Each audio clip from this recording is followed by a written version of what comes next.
Entonces veamos cómo los lenguajes de programación han ido evolucionando. Como decíamos, en los años 50, el primer lenguaje de programación que existió se llama Fortran. Hasta el momento sí se lo utiliza, es un lenguaje más bien utilizado con fines científicos, con fines de investigación bastante fuerte porque tiene una fuerte base matemática. De hecho, sirve para hacer cálculos matemáticos, es bastante bueno para ello. Fue uno de los primeros lenguajes para lo que es inteligencia artificial, fue el primero, y luego ya se fueron creando otros lenguajes que se usan en la actualidad. Tenemos luego en los años 60 más o menos salió el poderoso COBOL, que era utilizado con fines comerciales. Recordemos que los lenguajes también fueron evolucionando acorde como fueron evolucionando los computadores. Entonces los computadores en los años 50 eran únicamente exclusivos de los científicos, es decir, había computadores en la NASA de los Estados Unidos, en el Centro de Defensa, había computadores en las principales universidades, pero en sus laboratorios de investigación. Entonces, por eso es que los lenguajes como el Fortran era utilizado por investigadores, no era algo que haya estado popularizado al resto de la población.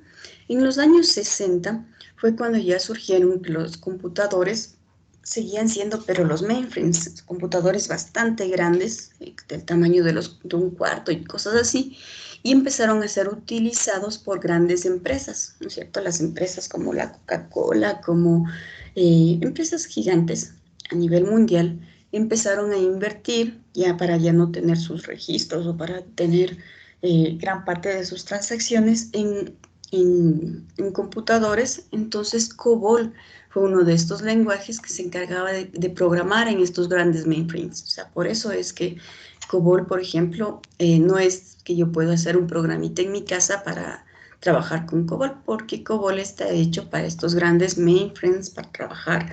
De hecho, los mainframes ahora ya han evolucionado y tenemos servidores bastante grandecitos. Por ejemplo, los bancos aún siguen manteniendo su core bancario, es decir, la parte más importante de sus sistemas transaccionales con un COBOL por debajo.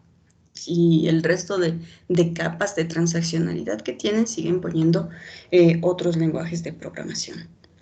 Bueno, en los años 60 era muy popular programar en COBOL, pero estaba restringido también a las grandes empresas comerciales. Para ello se creó el COBOL. Por los años 70, más o menos desde los 60 a los 70, fue cuando ya los computadores empezaron a evolucionar a lo que son los computadores personales. COBOL, por ejemplo, fue de los programas que funcionaban en las terminales tontas, ¿no es cierto? Se llamaba emular una sesión en el mainframe que tenía el COBOL ahí. Cuando los computadores evolucionaron y ya se crearon los primeros computadores personales, entonces ya se empezó a hacer como un poquito más necesario el aprender a programar en esos computadores personales. Entonces fue en esa época donde nació el Pascal, este lenguaje de programación. Ya, como les digo, tuvo bastante éxito a nivel de universidades para ya empezar a formar programadores, ¿no es cierto?, que ya tengan mayor conocimiento acerca de lo que es la computación, y en lo que se les enseñaba a programar era en Pascal. Luego de Pascal se evolucionaba al C++, porque digamos que aprender C++ de primera era más complejo. Luego pasamos a los años 80. En los años 80 ya tenemos lenguajes con un poquito mayor de complejidad. Tenemos lenguajes como el ADA, que es un lenguaje que ya empezaron a pensar los programadores en que el lenguaje de programación no tiene que ser tan complicado. Y ADA, una de sus características es que podías programar no tanto colocando código, sino haciéndolo de forma más gráfica, arrastrando componentes y cosas así. Por eso es que lo estamos mencionando como algo importante que ocurrió en la evolución de los lenguajes de programación. Existen muchísimos más, les estoy mencionando los lenguajes de programación que tuvieron alta aceptación en el mundo, es decir, que fueron bastante utilizados. Listo, en los años 70 ya empezamos a trabajar con lenguajes de programación como el C. Este C luego evolucionó, ¿no es cierto?, al C++. ¿Qué tiene el C++ que no tiene el C? es porque dentro de los paradigmas de programación, es decir, la forma como se programaba, hasta los años 70 teníamos una programación estructurada. Cuando llegamos, fuimos caminando a los años 80, ya empezamos a hablar de lo que es la programación orientada a objetos. Entonces ahí fue cuando al lenguaje C se le incorporaron varias cosas que son propias de la programación orientada a objetos. Entonces, si ustedes ven la diferencia entre el C y el C++, es básicamente eso, que el C++ ya tiene muchísimos componentes para trabajar orientado a objetos. Existía un lenguaje de programación que se llamaba el BASIC. Básicamente este lenguaje nació para que sea programado en las computadoras, en las Casio. Y era un lenguaje de programación bastante básico, pero fácil de entender.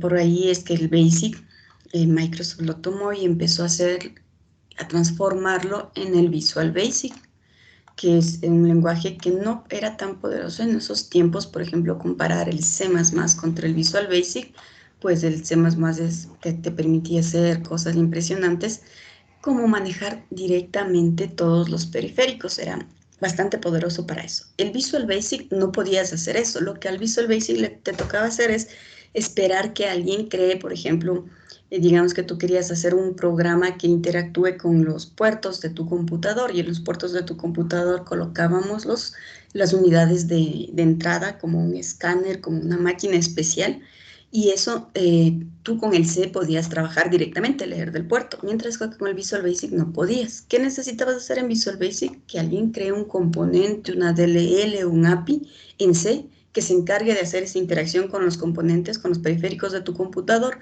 para que tú puedas utilizarlo en Visual Basic. Entonces Visual Basic tenía una capita más arriba porque el hecho de que sea fácil para aprender o para programar le restaba un poquito de poder para poder interactuar con los componentes del computador.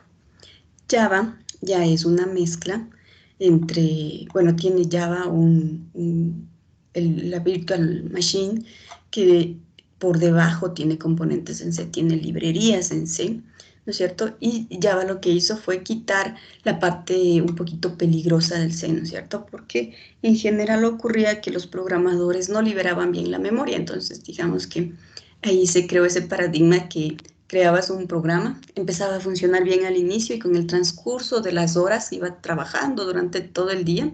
Llegaba un punto en el que ya no había memoria, en el que estaba lento, en el que tú veías los recursos del computador y todo se había disparado. Entonces decía, apágale y préndele. Lo mismo ocurre con los sistemas operativos algunas veces. ¿Qué significa apagar y prender? Significa que hubo programadores que reservaron espacios de memoria y no los liberaron adecuadamente. Entonces, por eso es que hasta ahora muchos creen que la mayoría de problemas se soluciona reseteando un computador, apagando y prendiendo, porque ahí se libera toda la memoria que alguien no lo pudo liberar. Entonces, Java lo que hizo fue quitar esa partecita peligrosa que ocurría, que no se manejaba adecuadamente la memoria, ¿no es cierto? Y creando su Virtual Machine por debajo, que se encarga de manejar la memoria, y entre otras cosas, ¿no? Pero que lo hace de forma automática porque tiene un garbage collector, el Java, y el Virtual Java Machine, y el garbage collector se encarga de darnos liberando los espacios de memoria que no estemos usando. Entonces ya no deja que el programador lo libere de forma manual, sino que hay el garbage collector que se ejecuta cada cierto tiempo y coge y nos bota todo lo que no estemos usando. Entonces, de esta forma se optimiza un poquito la memoria. Por eso Java hasta la actualidad se ha convertido en uno de los lenguajes de mayor uso. Microsoft, por su parte, con todos lo que son sus programaciones, sus lenguajes de programación, evolucionó más o menos por el año 2000. Ya se creó el framework. Microsoft creó un framework similar a lo que es para Java, la Virtual Java Machine, pero la Virtual Java Machine de Java es bastante ligera, bastante liviana, mientras que el framework de .NET es un framework un poquito más pesado. Significa que cuando tú instalas el Microsoft, su framework se come bastantes recursos de tu computador, ¿no es cierto? Y digamos que el framework de .NET de Microsoft es similar al Virtual Java Machine, tienen algunas funciones similares, ese es su framework, y sus lenguajes de programación ya transformó el Visual Basic en Microsoft Visual Basic. Tenía el Visual C++, es decir, trató del C para que había muchísimos programadores en C, entonces darles un lenguaje que pueda trabajar, el C, y hizo una mezcla entre el Visual Basic y el C, creando el C#, ¿cierto? Bueno, no, perdón. El C# es una combinación entre el C++ y Java, en realidad, porque tiene algunos componentes de Java. Entonces, estos eran los lenguajes. Microsoft se abrió y dijo, aquí tienen, si quieren, porque me han criticado mucho de que Visual Basic es para quien no sabe programar, o sea, quien busca la parte fácil. Entonces, para mis seguidores que tienen Visual Basic, que tenían muchísimos programadores, si les mantengo una nueva versión de Visual Basic. Pero si usted no le gusta programar en Visual Basic, le gustan las cosas un poquito más complejas y quiere hacer cosas más complejas, le doy Visual C++ para que programe orientado a objetos. Y si no, si como Java era una fuerte competencia, dijo, entonces le doy C# para que programe similar a como programa en Java. Eso fueron el año 2000 más o menos, cuando ya nació todo esto. Microsoft en su plataforma .NET también cogió y puso un componente que es similar al Garbage Collector de Java, que también lo que hacía es liberar la memoria de forma automática. Y uno de los problemitas que tenía Microsoft es que a veces los computadores que ejecutaban programas en .NET estaban trabajando bien y de pronto las pantallas se quedaban congeladas, y es porque el Garbage Collector estaba haciendo una búsqueda de toda la memoria que tenía que liberar. Entonces eso hacía que los computadores, los programas se queden congelados por unos segundos y luego ya liberaba y te permitía seguir trabajando. Esa es una de las características que tenía el framework de .NET en los años 2000, que luego ya fue mejorando. A partir del año 2000 en la actualidad ha habido una evolución impresionante. Como les digo, hasta esa época era sencillo en lo que querías programar. O te escogías el C++, o te escogías Java, te escogías .NET, pero no había una explosión de lenguajes de programación como ocurrió en los últimos 20 años. En los últimos 20 años ahora estos son pocos los lenguajes de programación que en realidad existen. Es casi imposible nombrar todos los que hay Power Builder, Borland, Delphi, Oracle, hay JavaScript, hay Android Studio. Claro que todos tienen un propósito general, ¿no es cierto? Hay .NET, tenemos el Free Pascal, tenemos Flutter, tenemos Node, PHP, JS, tenemos Python, tenemos Atom, tenemos S, tenemos el Ruby, tenemos Rails, en fin, una cantidad impresionante de lenguajes de programación que existen en la actualidad, y esto es poco, ¿no es cierto? Lo importante no es que se vayan a complicar de que tienen que tomar un curso para cada lenguaje de programación, no.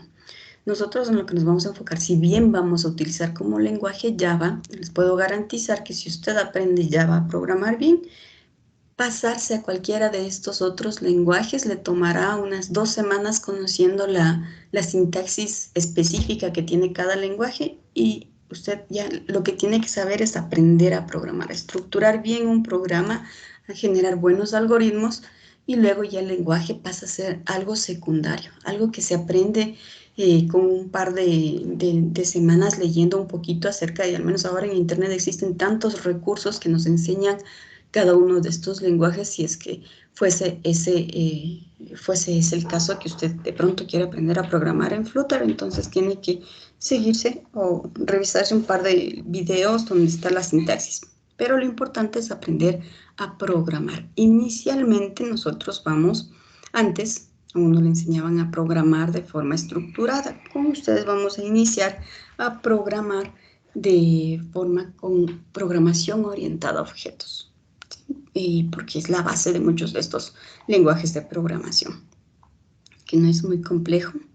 Y en semestres superiores, en tercer semestre más o menos, ya empiezan a ver otra forma de programar, que es la programación funcional, que también está muy de moda y que muchos lenguajes de programación se han inclinado bastante hacia lo que es la programación funcional.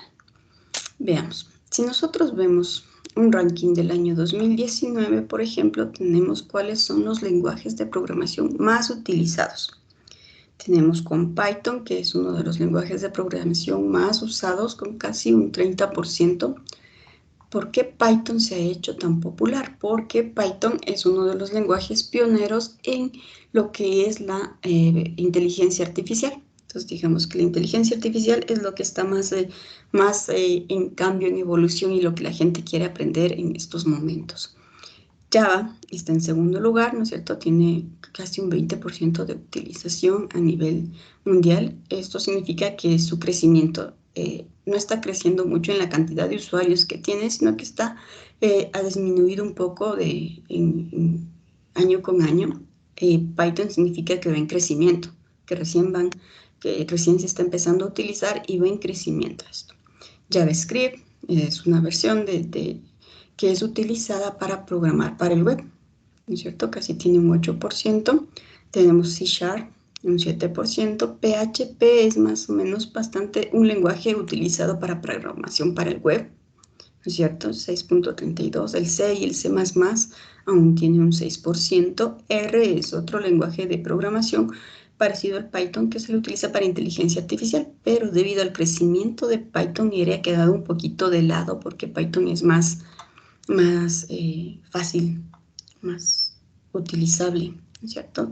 Objective-C, 2%, Swift, MATLAB, por ejemplo, es un lenguaje utilizado, pero para lo que es estadística, ¿sí? Entonces, digamos que no es que uno sea mejor que otro, sino que son de propósitos distintos, ¿no es cierto? Bueno, vamos a aprender uno de los más populares en el mundo, Java, ¿no es cierto? Esta es la evolución. Como decíamos, Python en los últimos 5 años lleva un crecimiento acelerado, ¿cierto?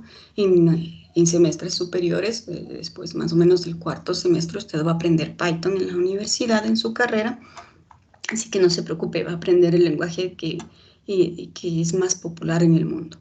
Tenemos Java y JavaScript. Java, ¿por qué no va a bajar? Ustedes podrían decir con las estadísticas de acá que Java es un lenguaje que año con año va bajando, entonces como que no es muy práctico aprender algo que está ya en desuso, pues no. Si ustedes ven la evolución de Java, Java desde hace más de 10 años, Java se ha mantenido. Sigue siendo el lenguaje de programación más utilizado de forma estable, es decir, Python de no tener mucho uso, los últimos 5 años tuvo un repunte, mientras que Java se mantiene en el tiempo como uno de los lenguajes más estables y junto con JavaScript. La diferencia entre estos dos es que JavaScript es para programar en el web, ¿no es cierto? Es el líder en lo que es programación web. Tenemos C#, que al inicio estaba un poquito más alto y luego ha tenido un descenso, entonces C# sí va un poquito en descenso, pero no mucho. Y lenguajes como PHP sí crecieron en su momento y ahora ya van en un descenso un poquito más bajo, al igual que el C++ es estable. La cantidad de usuarios que lo utilizan es estable, casi baja y sube, pero no es que van a desaparecer con el tiempo. Y otros lenguajes que sí, que no, ni siquiera aparecen en las estadísticas, entonces son cosas como muy de moda. Sacan Flutter, está muy de moda y luego ya de un par de años deja la gente de utilizarlo, mientras que Java, Python, C++, PHP, C# son lenguajes que ya se han mantenido por décadas. Listo. ¿Preguntas, chicos, hasta ahí? Sí, yo tengo una pregunta. ¿Desde qué lenguaje de programación es que empieza a surgir esto de los virus y todo este tipo de programas maliciosos? A ver, no es que los virus dependan de un lenguaje de programación. En realidad no sé en qué lenguaje de programación haga cada virus. Los virus no nacen en función de un lenguaje de programación. Los virus nacen en función de gente con mucho conocimiento de programación que decide hacer dinero de alguna manera o decide hacer... es una forma de boicotear, digamos. Inclusive muchos de estos hackers son patrocinados internamente de una forma más anónima por empresas. Es decir, digamos que había una competencia fuerte entre lo que es los creadores del Java y los creadores de Microsoft, los creadores de quién está detrás de Java, está Oracle, ¿no es cierto? ¿Y quién está qué sistemas operativos tiene Oracle? Hablamos de que tiene Unix, es uno de los sistemas operativos, digamos que es como una rama fuerte de implementación que tienen en los computadores. Y por el otro lado está la competencia que es Microsoft con sus sistemas operativos Windows. Entonces los virus, por ejemplo, había antes la creencia de que los virus le afectan más a Microsoft. Entonces alguien los creó para afectar, ¿no es cierto? Para afectar su reputación. Y es probable que un banco decida que como no quiere tener problemas de virus, en lugar de poner Microsoft o Windows como sistema operativo, poner un Unix, porque hay menos virus que afecten a Unix. No significa que Unix no sea afectado por virus. Lo único que significa es que hay más hackers creando virus para Windows que creando virus para Unix. Entonces, los virus es un tema, yo diría, de sabotaje que existe entre las grandes empresas que causan un poquito de daño. Yo no sé si las empresas que crean los antivirus también es una forma de que ahora uno no puede tener un computador si no tiene un antivirus. Entonces, una forma de obligarte a comprar algo para protegerte de algo que tal vez ellos mismos lo crearon o no, eso no sabemos. Porque nadie se adjudica yo creé un virus, ¿no es cierto? Sino que es de forma anónima y no se sabe quién lo hizo. Entonces, más o menos por ahí va, no depende mucho del lenguaje de programación. Veamos, continuemos. Los lenguajes de Disculpe, yo programación. también tengo una pregunta. Claro, dígame. También es de cómo y dónde se hacen los lenguajes de programación y si cualquier persona podría crear el suyo. Por supuesto que sí. Como vimos, tú para crear un lenguaje de programación, tú tienes que comprender bien, ¿no es cierto?, el lenguaje de máquina y un lenguaje de bajo nivel como el ensamblador para crearte tu lenguaje de programación. De hecho, muchos de los científicos, ¿por qué surgió esta necesidad de crear lenguajes de programación? Pues para que tú no tengas que programar en ceros y unos, o no tengas que programar a nivel de comandos básicos, que es lo que comprende tu CPU, sino que ya se crea una capa más arriba de colocando un lenguaje de programación que lo que va a hacer es cuando tú creas tu programa, colocas este comando printf, internamente el lenguaje de programación cuando tú compilas va a transformar todo nuestro código, lo va a transformar finalmente a ceros y unos para que el computador sea capaz de entender, para que el sistema operativo sea capaz de entender lo que estás haciendo. Entonces, sí, tú podrías crear tu propio lenguaje de programación. Necesitas tener bastantes conocimientos del lenguaje de máquina, del lenguaje de bajo nivel, ¿no es cierto? Bastantes conocimientos ahora también de los sistemas operativos, porque es con ellos con quienes vas a interactuar, ¿no es cierto? Y crearte tu propio lenguaje de programación. ¿Sí? Esa sería más o menos la respuesta a tu pregunta.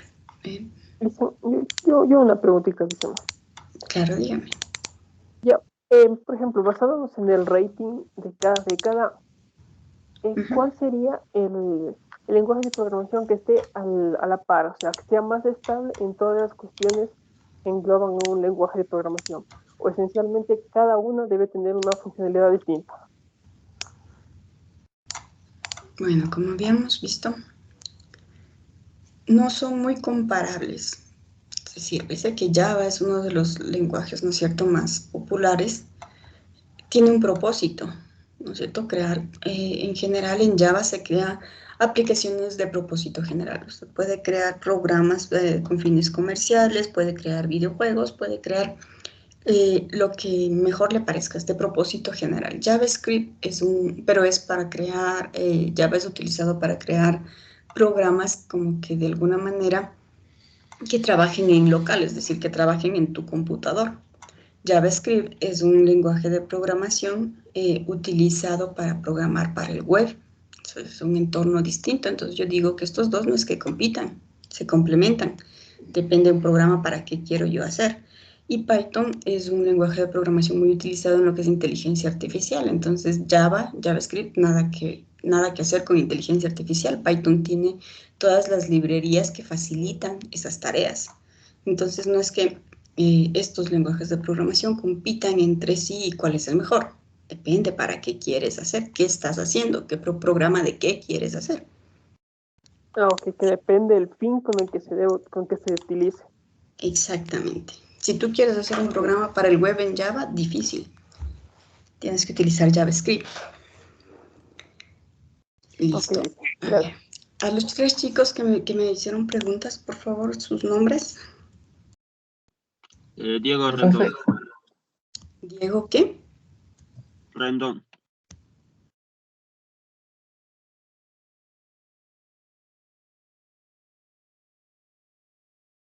Listo. Diego. ¿Alguien más? Andrade Kevin. Kevin Andrade, muy bien.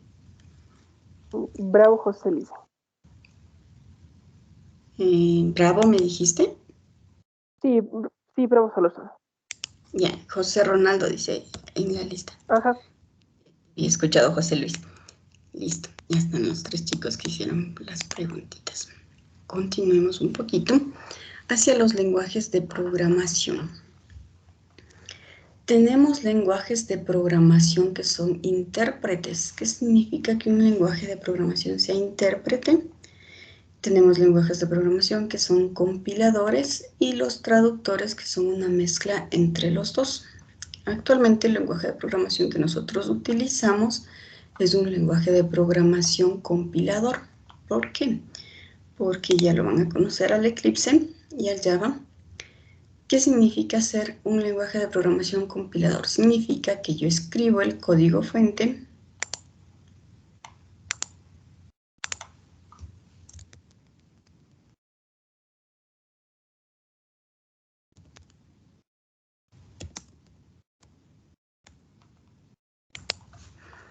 ¿no es cierto? Voy a escribir mis comandos para crear un programa y hay unas fases, ¿sí? Que yo tengo que compilar mi programa para validar problemas de sintaxis, para validar problemas de que el compilador no entiende. Entonces, ¿qué es compilar? Es transformar nuestro código fuente en lenguaje de máquina. Y este lenguaje de máquina es el que entiende mi computador. Entonces, pasamos por ese pasito de compilar nuestro código. Existen otros lenguajes, por ejemplo, Python no es un lenguaje de compilador, es un lenguaje en el que yo voy ejecutando una sentencia y se ejecuta en ese instante mismo solamente esa sentencia, no necesito compilar el programa completo, no tengo que pasar por esa fase.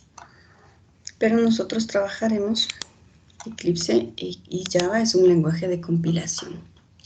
Aquí tenemos el Eclipse y nosotros, por ejemplo, vamos a empezar, ¿no es cierto? En New nuevo tenemos para crear un proyecto de Java. Entonces, lógicamente, ¿qué hacemos cuando queremos crear un proyecto? Le ponemos aquí prueba 1, ¿cierto? El nombre de nuestro proyecto. Dejamos las otras cosas por defecto. Aquí nos está diciendo cuál es el JRE que usted quiere utilizar. Por defecto va a ser el último que hayamos instalado, que debería ser el 1.8. Cuando usted instala la Virtual Java Machine, se le instala esto. Entonces, prácticamente no hay que modificar cómo nos viene el proyecto por defecto. Le damos finalizar. Y ya nos va a aparecer la carpetita donde tenemos nuestro proyecto que se llama prueba 1. Aquí están todas las librerías que yo voy a utilizar, bases básicas de Java, ¿no es cierto? Por eso es que por debajo hay esta librería, el JCE 1.8, que es el que nos ayuda a que nosotros podamos compilar nuestros programas. Y por acá tenemos los códigos, el SLC, que es donde nosotros vamos a crear nuestro código fuente. Entonces, le damos clic y nosotros aquí ya podemos crear algunos componentes. Con los que vamos a trabajar inicialmente son con las clases, Java Class, ¿cierto? Y aquí, por ejemplo, digámosle inicio, ¿no es cierto? Que sea nuestra clase. Y vamos a decir un programa necesita un punto de entrada. Entonces, cuando nosotros queremos iniciar un programa, le decimos que queremos el main.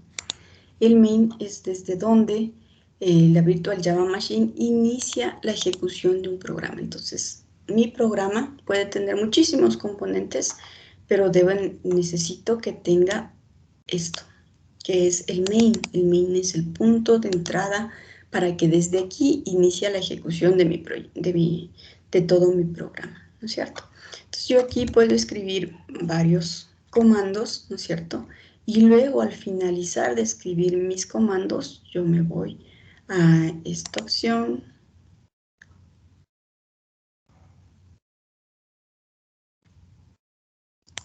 Bueno, es esta de aquí, que lo que va a hacer es compilar mi proyecto, ¿sí? Entonces cuando yo lo ejecuto, cuando quiero correrlo, lo que ocurre es que me pregunta, aquí si yo tengo muchas más clases, me va a preguntar si todas son parte de mi proyecto. Entonces yo le digo que sí, y empieza un proceso de compilación. Escribamos un comando en nuestro típico hola mundo.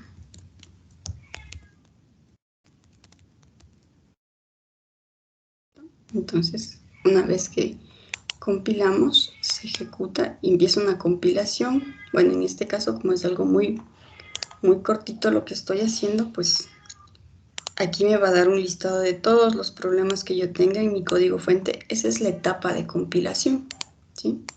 Me va a dar. Y aquí en consola yo puedo ver qué es lo que mandé a hacer, qué es lo que está haciendo mi programa. En este caso está escribiendo solamente hola mundo. Pero bueno, esa es la idea para que vean cuál es la etapa de compilación. Yo puedo escribir, digamos que este comando no existe, ¿sí? Cuando yo lo compilo, ¿sí? Me va a decir todos los errores que tiene, ¿sí? Y me salen los errores. Ese es el proceso de compilación, donde se verifica, ¿no?, la sintaxis, no solo sintaxis, comandos,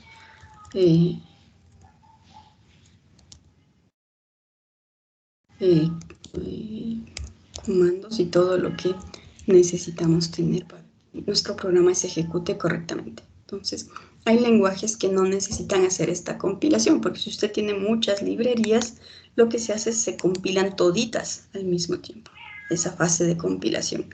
Hay otros lenguajes donde se ejecuta línea por línea de código. A eso nos referimos con estos tipos de lenguajes de programación, pero es el poder pasar del código fuente al lenguaje de máquina, que de eso se encargan los lenguajes de programación que estemos utilizando. Muy bien.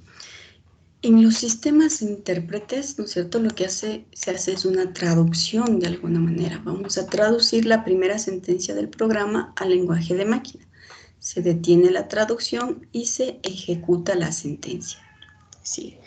Vamos a mostrarles para que usted pueda ver, solamente para darle una idea de cómo funcionan de diferentes los lenguajes de programación. Estoy levantando el ambiente para poder trabajar con Python, para que usted vea. No vamos a trabajar con Python, ¿sí? Esto es solo una demostración para que usted vea la diferencia entre los lenguajes intérpretes. Python es un lenguaje intérprete y Java, que es un lenguaje de compilación, para que vea la diferencia nada más.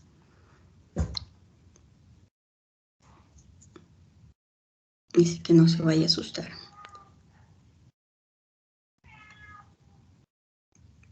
No se demora un poquito en levantarse todo el ambiente de Anaconda que necesitamos para trabajar con Python.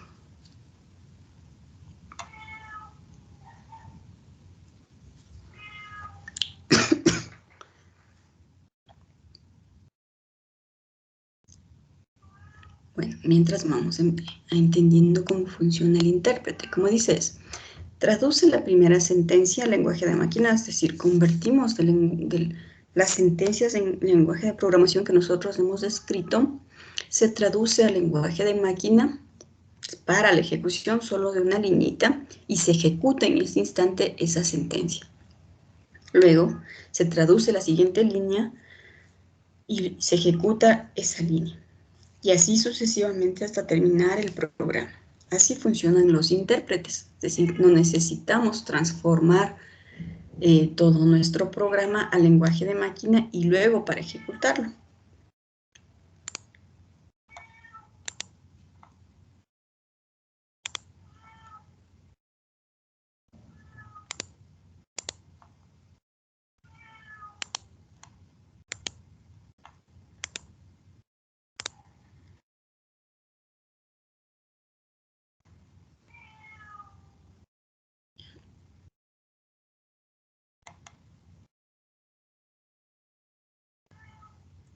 ¿Listo?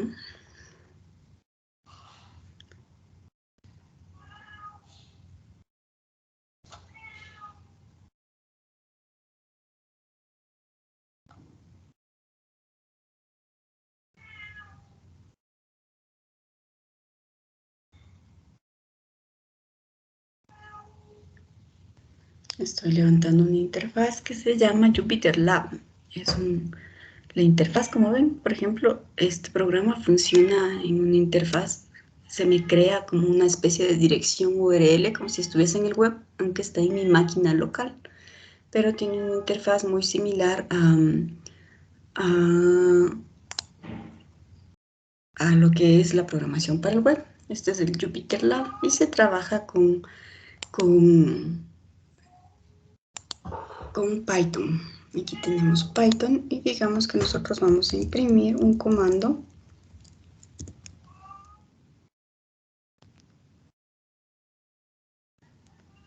¿Sí?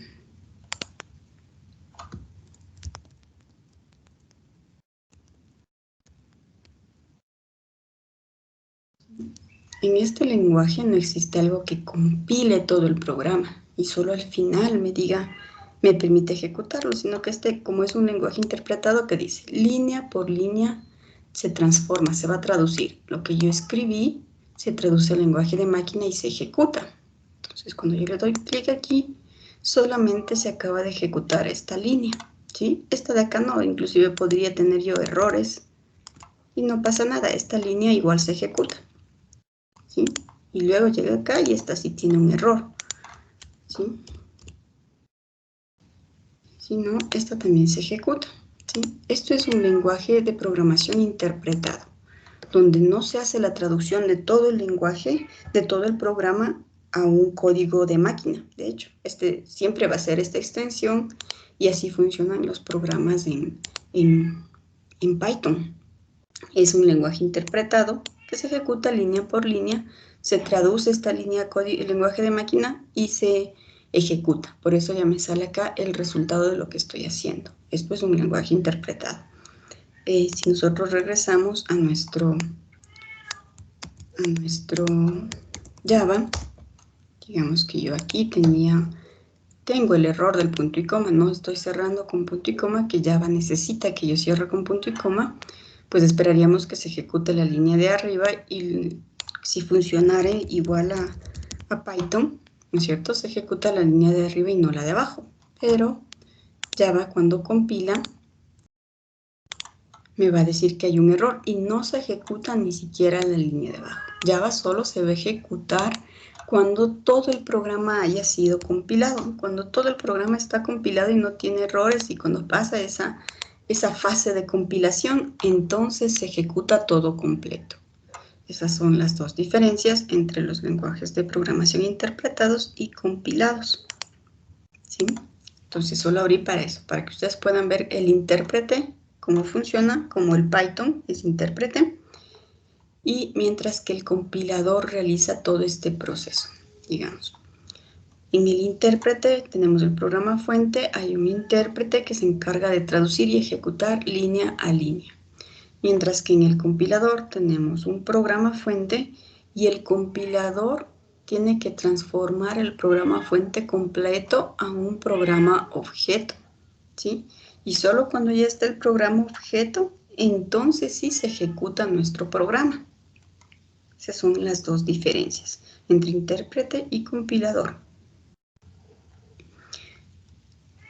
Como Java es un lenguaje de compilación, vamos a ver más o menos ¿Cómo ocurre este proceso de compilación?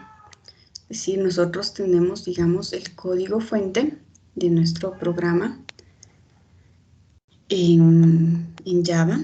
¿Sí? Este de acá es el proceso de compilación del C++, el de arriba. Y acá abajo tenemos el proceso de compilación del Java, ¿no es cierto? En C, cuando usted programa en C, los archivos fuentes que usted crea son .c. En Java, los archivos fuentes que usted crea son .java, ¿sí? Inicio.java. Así es como, esa es la extensión que tenemos al crear nuestros programas. ¿No es cierto? Ese es el source file, es el archivo fuente, donde usted puso los comandos de su programa. Y luego existe un compilador en Java. Bueno, usted tiene un preprocesador que pasa primero un archivo output y luego ese sí le pasa al compilador. Java es un poquito más fácil en el sentido de que el Virtual Java Machine, que es lo que tenemos por debajo, compila nuestros programas transformándolos, ¿no es cierto? Nuestro compilador se llama Java C porque está hecho en C, ¿no es cierto? Este compilador que es propio del Java, del Virtual Machine que tiene el Java, lo que va a hacer es transformar nuestros archivos fuente en archivos .class. Cuando se compila, se transforma. Estos archivos .class están en bytecodes, es decir, en códigos de bytes. Vamos a buscar en dónde está nuestro programa. Sí. Quiero ver el source. Aquí está. Localización está en esta carpeta.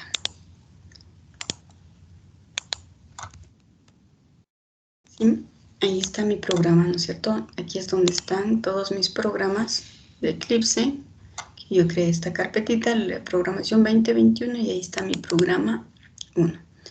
Aquí tenemos, dentro del source, tenemos nuestro programa inicio.java, que es nuestro archivo fuente, ¿sí? Y dentro del bin se nos crea el inicio.class. Si nosotros abrimos este source, por ejemplo,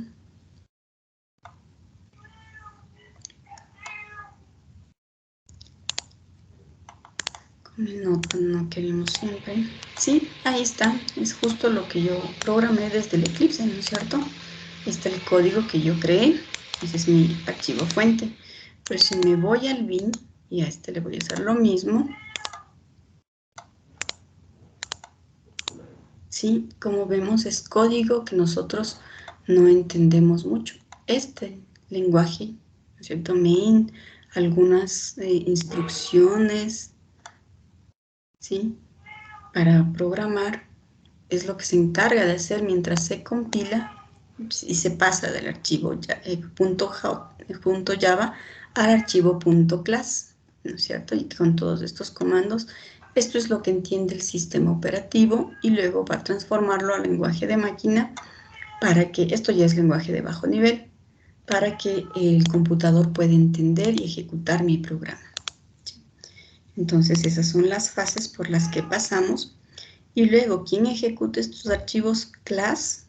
¿No es cierto? El Java Runtime, ¿no es cierto? Se encarga de ejecutar. Este Java Runtime permite que nuestros archivos .class puedan ser ejecutados en distintos sistemas operativos, como Windows, como Linux, ¿no es cierto?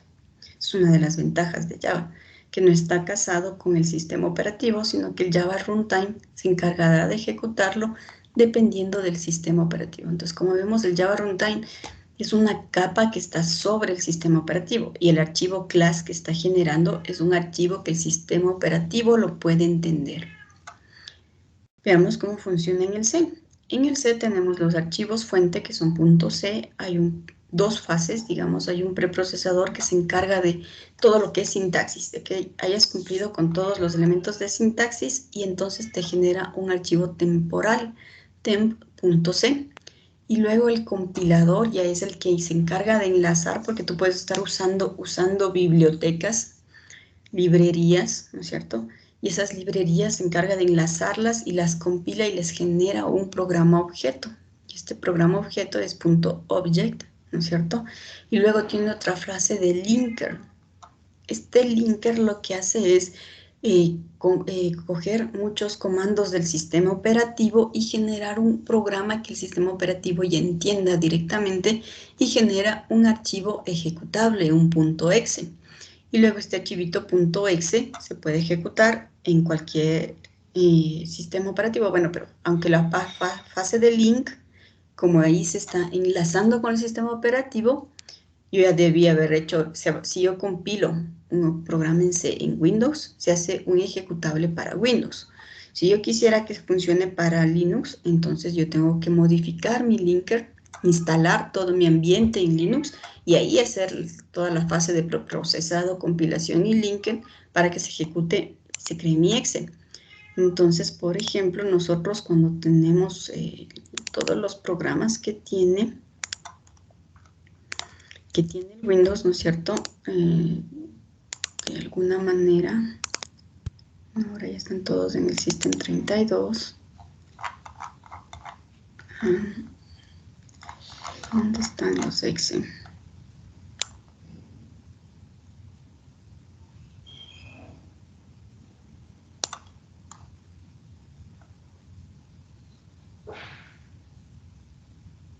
Bueno, en general todos nuestros programitas que son exe son porque fueron hechos en C.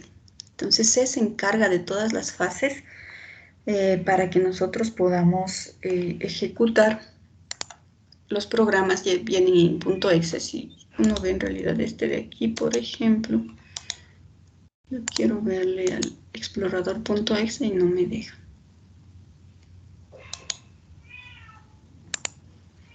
¿Sí? Este.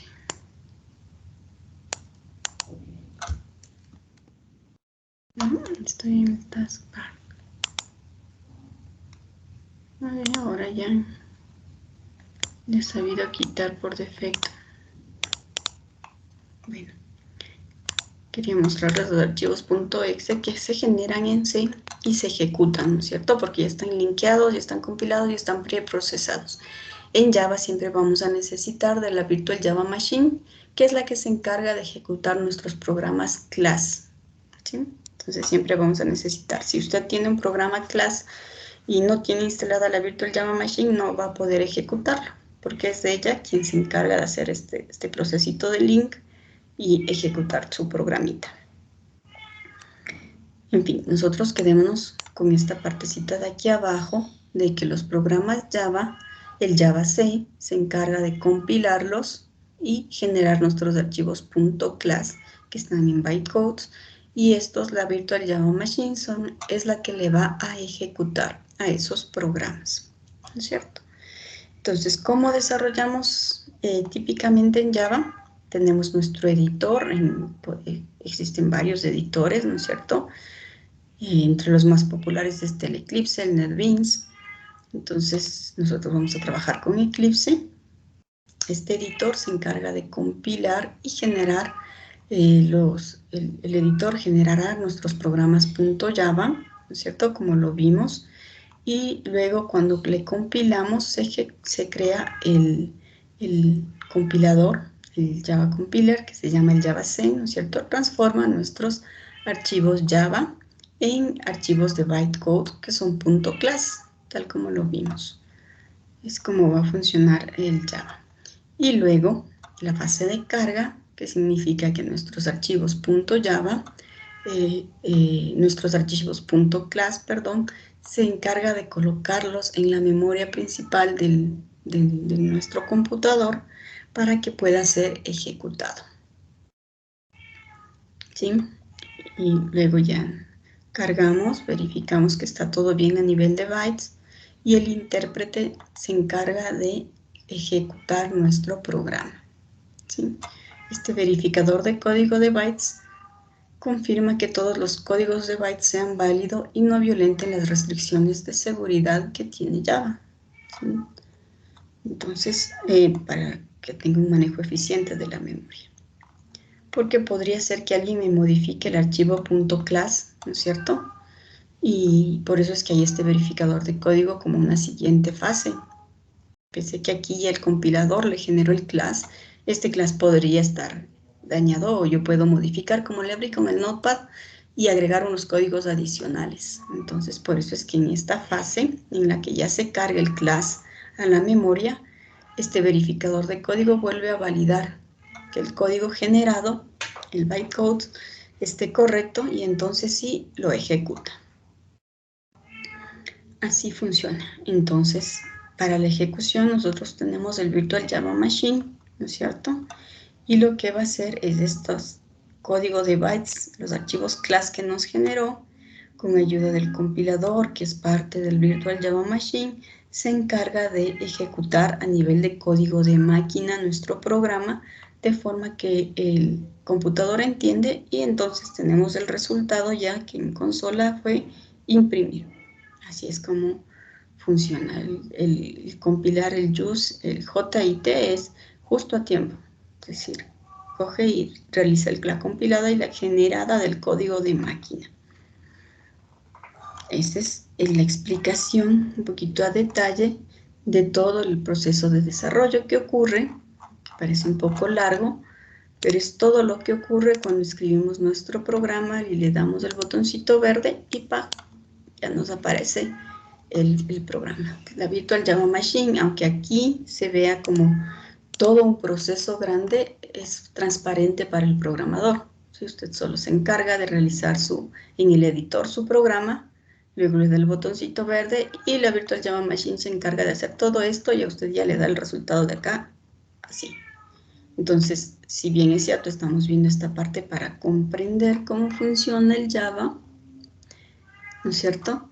Sin embargo, como programadores, a lo que nosotros nos acostumbramos ya luego es, escribo esto y obtengo el resultado. Escribo esto, ejecuto y aquí ya se hacen todos los procesos internos y ¡pac! Me muestra el resultado. Y así es como nosotros programaremos. Preguntas, chicos. Yo tengo unas dos preguntas, Inge. Dígame. La primera era sobre, no entiendo exactamente cuál es la diferencia entre cuando estás en una IDE o en un editor de texto, generalmente te aparece running y debugging, y no sé muy bien cuál es la diferencia entre los dos. Y la segunda era sobre esto de lenguajes de los editores. Uh-huh. Entiendo por qué IPython es un lenguaje, o sea, es editor cuando lo utilizas en un notebook como Jupyter o así, Uh-huh. porque le tienes que ir, o sea, ejecutando línea por línea. Uh-huh. Pero, digamos, cuando tú utilizas Python en el IDE que te da Python, cuando instalas Python, cuando le das a compilar, compila todo, línea por línea, sí, pero todo el programa. Entonces, en ese caso también es editor. Sí. No, lo que es, pero Python internamente, es decir, ya cerré mi consola de... No, aquí está mi Jupyter Lab, ¿sí? Yo le puedo ejecutar este de aquí. Entonces, no, este me va a restablecer el kernel. Cálmense. No, también me va a restablecer el kernel. Pero bueno, aquí no me deja, pero hay otros en los que yo puedo correr todas las celdas, correr todo. Run all cells. Yo puedo ejecutar todas las celdas, que es más o menos lo que tú me estás diciendo, que puedes ejecutar todos los comandos. Entonces yo puedo correr todas las celdas y no se detiene una por una, ¿sí? Pero eso no significa que no se ejecute y no se traduzca línea por línea.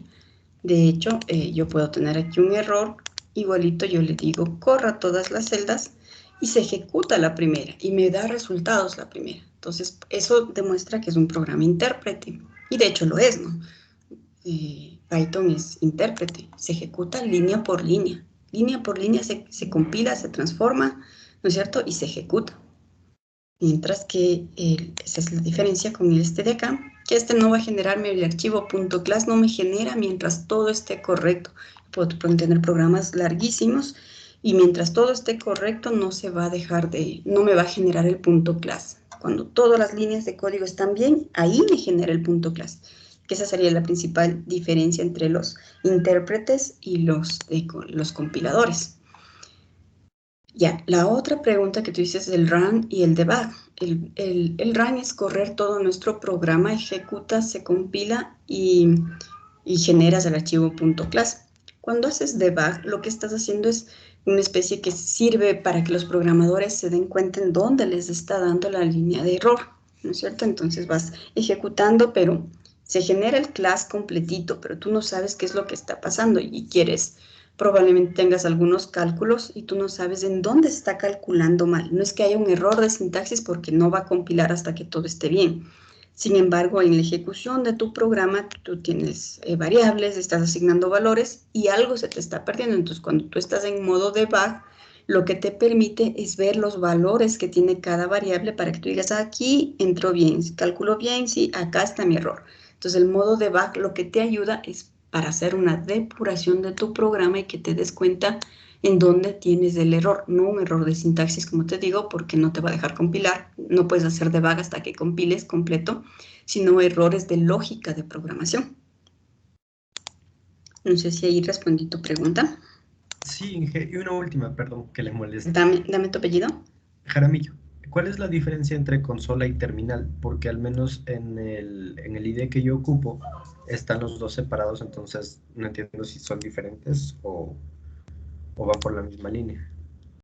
Bueno, de hecho, por ejemplo, nosotros tenemos aquí en Anaconda, tenemos el CMD, ¿no es cierto?, donde yo puedo ejecutarle y yo estoy a nivel de consola, ¿cierto? Entonces aquí yo puedo ejecutar mis comandos de Python sin ayuda de un editor. Ay. Bueno, entiendo yo que necesito aquí colocar el código del Python. Veamos qué versión de Python tengo.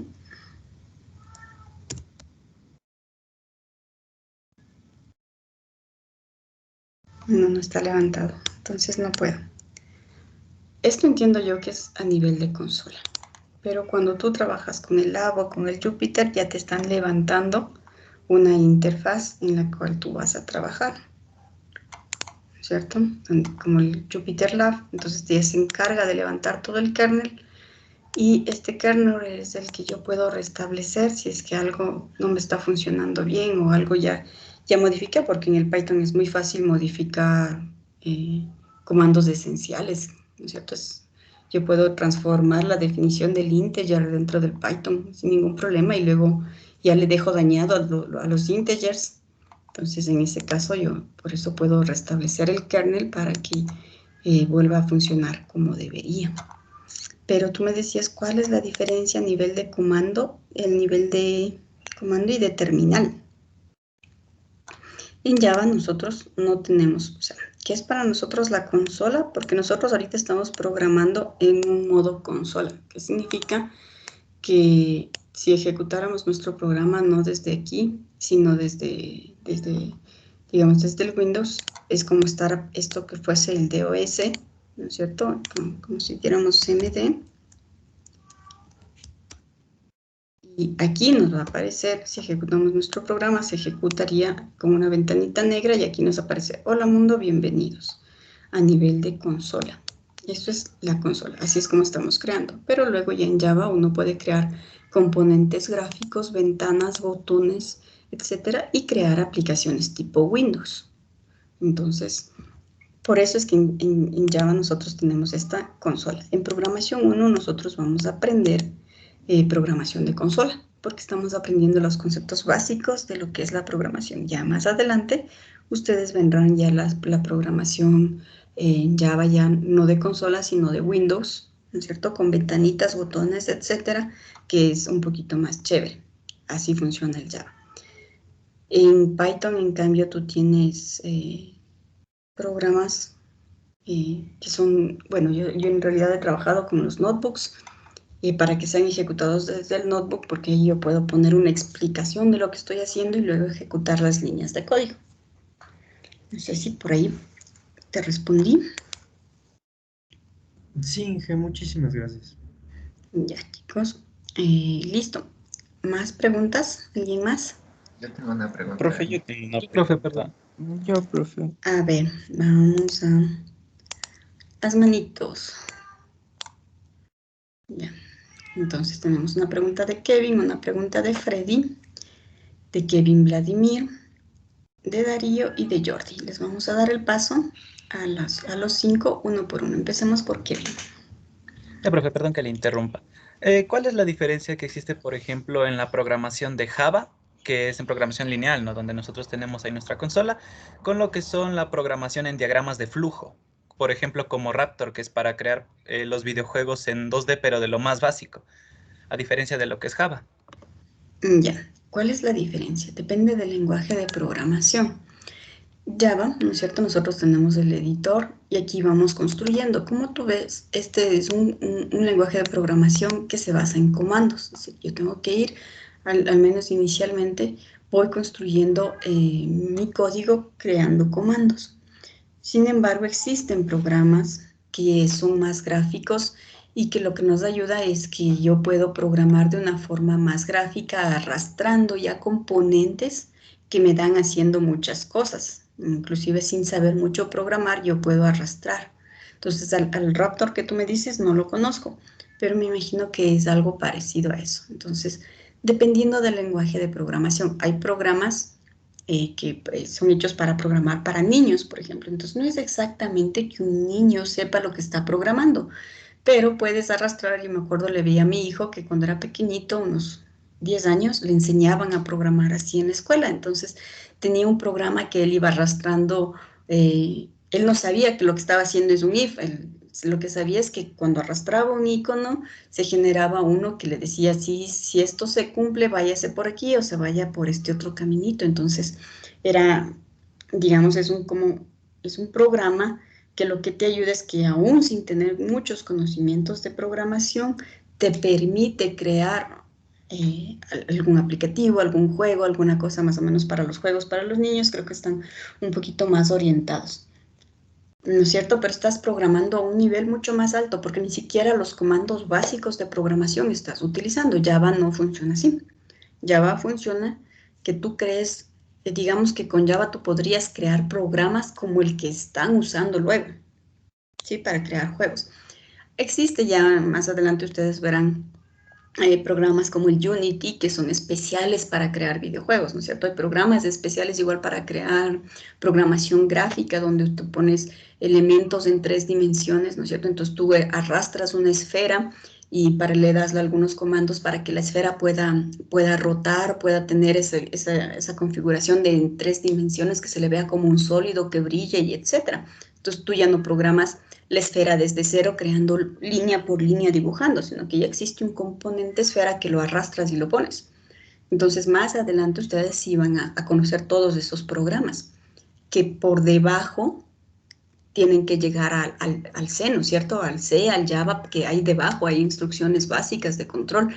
Entonces, en este curso de programación vamos a empezar por esas instrucciones básicas, que es lo que todo programa tiene por debajo, y luego ya aprendemos a programar de una forma un poco más estructurada, comprendiendo lo que es la programación orientada a objetos, y eso les va a servir de base para luego arrancar con un sinnúmero de lenguajes de programación que hacen maravillas. Jordi. ¿Dónde están las manitos y las manitos? Bueno, yo era uno de los que quería preguntar algo. Ya, a ver. Kevin Pozo fuiste, ¿no es cierto? Que me preguntaste. Sí, profe. Ya. Listo, Kevin. Vamos, Kevin Vladimir. Sí, queda yo también. Ajá, a ver, pregúntame. Ya, quisiera saber cuáles serán los futuros lenguajes de programación y si esos lenguajes nos van a enseñar en la carrera o solo nos van a dar las bases y de ahí nosotros nos autoeducamos. Quisiera saber cuáles son los lenguajes del futuro, ¿me dices? Sí. Y, o sea, quisiera saber si esos lenguajes nos van a enseñar en la carrera o solo nos van a dar las bases y después nos autoeducamos. No. Tú en la carrera de computación gráfica, tú para tu tesis vas a terminar haciendo un programa que, a ver, yo he estado en defensa de tesis y donde les enseñen y ya pueden, el último programa que yo vi, ya tenía un casco de realidad virtual y podía hacer una simulación para poder hacer un videojuego y jugaba con un casco de realidad virtual. Entonces, así terminaron los estudiantes. Había otro estudiante que hizo un simulador similar a como das tus exámenes para conducir. No sé, a lo mejor ustedes no han pasado por eso, pero cuando uno va a pasar el curso de conducción, le hacen unos simuladores, ¿no es cierto?, donde se ven los reflejos de qué tan rápido frenas, aceleras, de que si ves los colores adecuadamente, el verde, el rojo, y te toman una serie de exámenes que se llaman psicosensométricos. Entonces estudió una alumna que su tema de tesis fue crear un simulador donde se tomaban esos exámenes psicosensométricos para personas con discapacidad. Entonces fue genial ese examen. Entonces, otra tesis vi de un muchacho que estaba haciendo, tenía un huerto casero, ¿no es cierto? Y tenía sensores que había colocado para medir la humedad, la temperatura, ¿qué más medían? Algunos componentes de la alcalinidad del suelo y cosas así para que su planta esté bien. Y toda esa información que leía con sensores viajaban hasta el Internet. En el Internet tenía una aplicación y la aplicación se podía instalar en el celular y te llegaban notificaciones donde tú veías cómo va la humedad de tu planta, si necesitaba y podías controlar. Abra las cortinas, cierre las cortinas, abra la llave de agua, cierre la llave de agua, para poder controlar a tu plantita. Él tenía para un huerto casero, pero imagínate lo que es implementar un programa de esos para una florícola, para controlar todo una florícola y donde vas viendo cuánto de potasio hay, cuánto de calcio hay, cuánta humedad hay, cuánto de calor, de temperatura, de luz y poder de forma automática manipular todos esos componentes. Entonces, si bien es cierto, nuestra carrera es una carrera en la que va evolucionando con el tiempo, velocidad 1000, y siempre vas a tener, o sea, no es como que en otras carreras ya aprendiste lo básico y eso se mantiene, ¿no? Nuestra carrera evoluciona, año con año siguen saliendo nuevas cosas, entonces en tu vida profesional constantemente vas a tener que estarte autoeducando. O sea, eso es algo a lo que investigar, educar, leer, porque si no te vas a quedar retrasado. O sea, en nuestra carrera en 5 años ya salen cosas nuevas, entonces, pero la universidad te va a formar bastante bien para que puedas enfrentarte al mundo profesional sin ningún inconveniente. No conozco la malla completa de la carrera, conozco algunas, pero sí existen, ustedes sí deben ver, más bien en el internet está la malla completa de la carrera, en donde ustedes pueden ver todos lo que van a aprender. Pero sí, van a salir muy bien formados. Y programación 1 es el inicio apenas de lo que van a aprender. Ajá, en que sí, porque justamente esto quería saber, porque como yo vi en internet decía que cada vez la evolución va creciendo en la programación, entonces los lenguajes que están ahora se van quedando atrás y van saliendo más. Eso también quería saber eso, de que se van quedando los lenguajes de ahora y van saliendo más lenguajes. O sea, tienes que autoeducarte más, aparte de lo que te enseñan acá.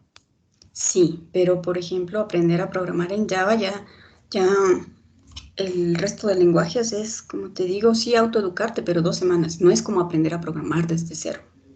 Y además aquí te enseñamos a que aprendas a programar sin importar mucho el lenguaje de programación. Ya tu mente se va a acostumbrar a lo que es la programación y cómo funciona, que luego entender los otros lenguajes de programación es bastante simple. La carrera también tiene una fuerte base matemática, que por ejemplo, si tú quieres llegar a lo que es inteligencia artificial, pues sin una base matemática no puedes, no podrías hacerlo. Entonces, paciencia, chicos, y sí van a salir súper bien. Vamos con Kevin Vladimir. Sí, tenía una pregunta. Yo cuando ayer estaba instalando el Eclipse, me pidieron un JDK y era pues lo que es el Java, si no me equivoco, y yo instalé un JDK 15, pero por lo que yo vi, usted tenía un JDK 1.8. No sé, o sea, quería saber cuál es la diferencia y si todos valen para el Eclipse o para Java. A ver, vamos a ver. En general, ¿no es cierto? Este es el sitio web. de Eclipse, ¿no es cierto? Donde tenemos el software. Aquí tenemos el Eclipse 2021.3. Creo que el mío es, no estoy seguro qué Eclipse es, pero sí debe ser al menos del 2020-03. O sea, sí tiene un añito mi Eclipse, que desde que lo he instalado, cuando yo lo instalé la última versión. Pero ahorita pueden bajarse. Por ejemplo, este es para 64 bits. Entonces, si tu máquina es de 64 bits, te bajas este. Veamos si nos dice qué es lo que necesitas. Mire, dice este Eclipse, este instalador incluye el JRE para Mac, Windows y Linux. Plataformas en las que quieras ejecutarle. Veamos los packages. Eclipse Installer, este ya tiene JE.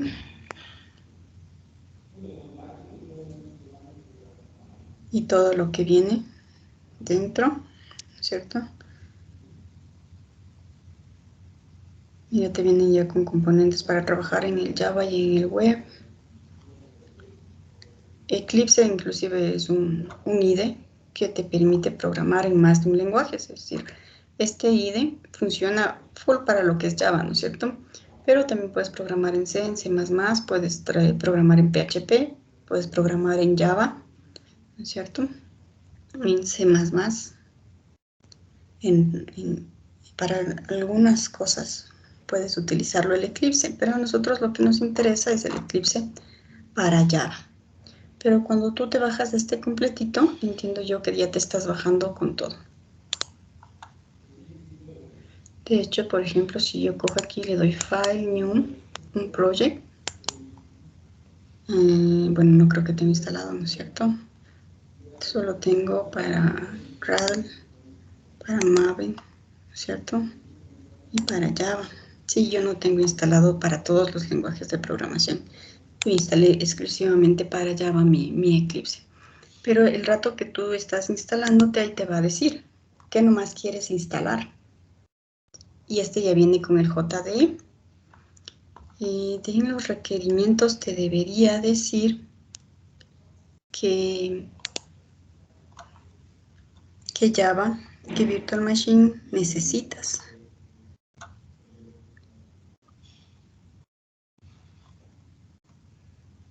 Tú puedes seleccionar qué quieres instalar. Entonces ustedes deben seleccionar el que es para desarrolladores de Java.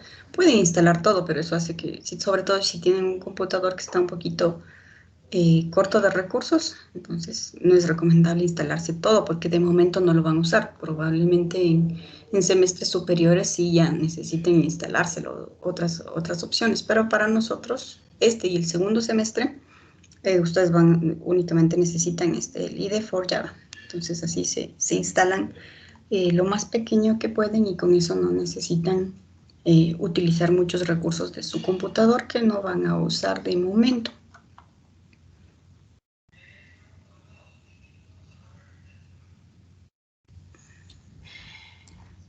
Sí, una última pregunta que tenía. Es decir, que Java nos va a poder, ¿cómo se puede decir? Crear, yo que sé, como lo hacíamos en Visual Basic o como se veía en Visual Basic. Bueno, yo lo veía que se podría, o sea, hacer botones, textbox o labels. Sí. O sea, podemos hacerlo visualmente y también se puede reflejar en código. Java tiene los componentes para crear aplicativos para Windows, pero en programación 1 todavía no. En programación 2 probablemente ya vean un poquito más, hay unos componentes que tiene Java ya para crear ventanas y cosas así, con los que ustedes pueden trabajar. Pero en programación 1 no, vamos a programar únicamente para consola. No vamos a programar todavía para Windows. Programación 2 me parece que ya ven un poco más de ventanitas, botones y cosas de esas. Ya listo, gracias. Eso era todo. Ya. ¿Tú eres quién? ¿Cuál era tu apellido? Simbaña Rodríguez. Y Kevin, sí, ya te puse el puntito. Bájale la manito. Vamos con Darío. La pregunta era si vamos a utilizar en los programas que vamos a hacer, vamos a utilizar base de datos o todavía no. No, para nada. Ah, ya. Solo eso. Para nada. Más adelante tienes 2 materias de bases de datos donde vas a aprender a crear y a trabajar con las bases de datos. No, todavía no. No llegaremos a ese nivel. Inge, a mí me puso la actuación, Inge.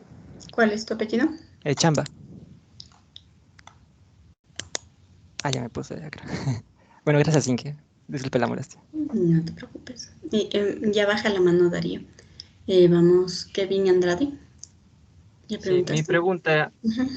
pregunta era de que para qué tanto sirven los IDEs. Por ejemplo, sé que sirven como que pintan algunas palabras reservadas de colores o autocompletan textos, pero eso lo pregunto porque vi que usted abría con el bloc de notas y se podía hacer lo mismo prácticamente. Sí, yo puedo generar código con el bloc de notas, ¿no es cierto? Pero el IDE me va a ayudar.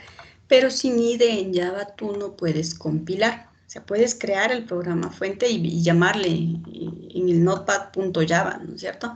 Pero sin el IDE tú no vas a compilar y nunca vas a generar el programa class y no vas a ejecutar tu programa. Entonces, en el caso de Java específico, el IDE es necesario para poder compilar y ejecutar tu programa.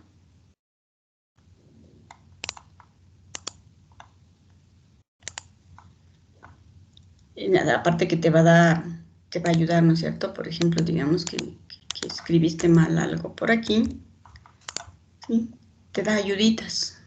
Entonces te dice, ese método no está definido, como para que tú te des cuenta cuál es el error que tiene. Tienen algunas cosas que cuando ya veamos programación orientada a objetos, que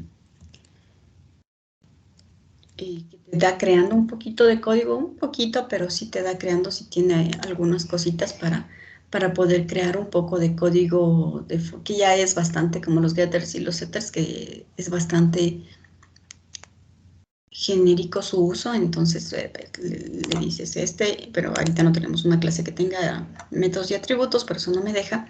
Entonces el IDE me ayuda a eso, pero básicamente no puedes generar tu programa class si no has compilado, y para compilar necesitas tu programa IDE. Gracias. Kevin ya te había puesto. Continuamos, bájale la manito. Freddy Tapia.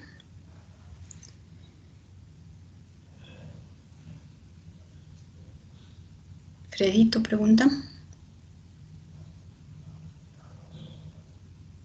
No te escuchamos. Cintia, tu pregunta mientras Freddy arregla su micrófono. Sí, yo tenía Ahí sí me escucha, profe.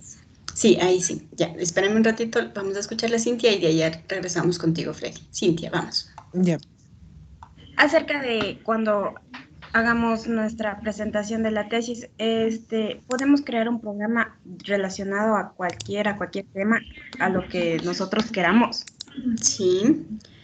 Para presentarte al tema de tesis, tú puedes ir con tu idea original, presentas un borradorcito, una cosa pequeñita de unas 2 hojas, y en la dirección de escuela hay un comité y te evalúan. Y dice, sí, el programa sí tiene el nivel de complejidad necesario para hacer un tema de tesis y te lo aprueban sin ningún problema. Pero si estás planteando un programa que no es muy novedoso, no es muy...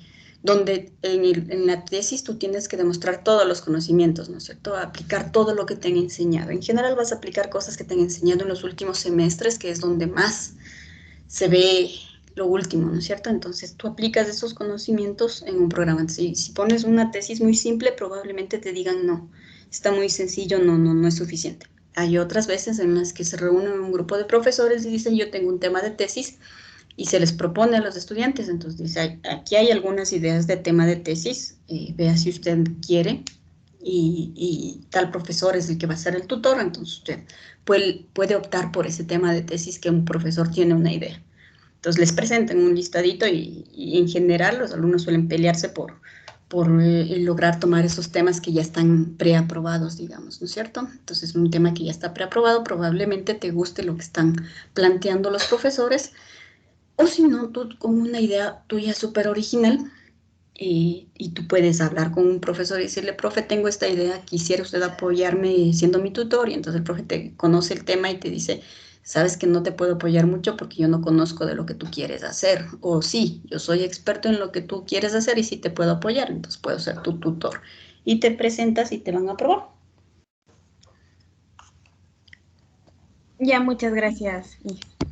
Ya. Ahora sí, Freddy, contigo terminamos, chicos, que ya no tienen ni un minuto para estirar las piernas.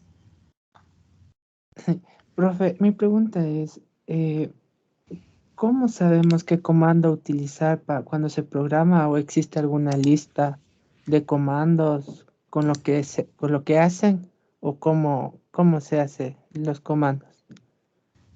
Sí, esa es parte de nuestro primero de programación 1, ¿no es cierto? Enseñarte los comandos básicos que existen. Vamos a ir aprendiendo para qué sirven, en qué casos podrías utilizarlo, porque finalmente programar es como si te dieran muchas herramientas, ¿no es cierto? Te enseñan varias formas de hacer. Y luego cuando tú vas a programar y tú vas a resolver un problema, tú decides qué de esas herramientas que te enseñaron te puede funcionar, porque no hay una forma única de resolver un problema.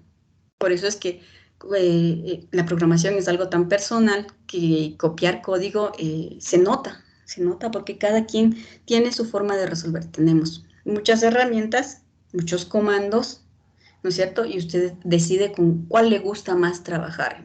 Y que todos decidamos el mismo camino, imposible. Todos tenemos diferentes formas de pensar y eso se refleja en la programación.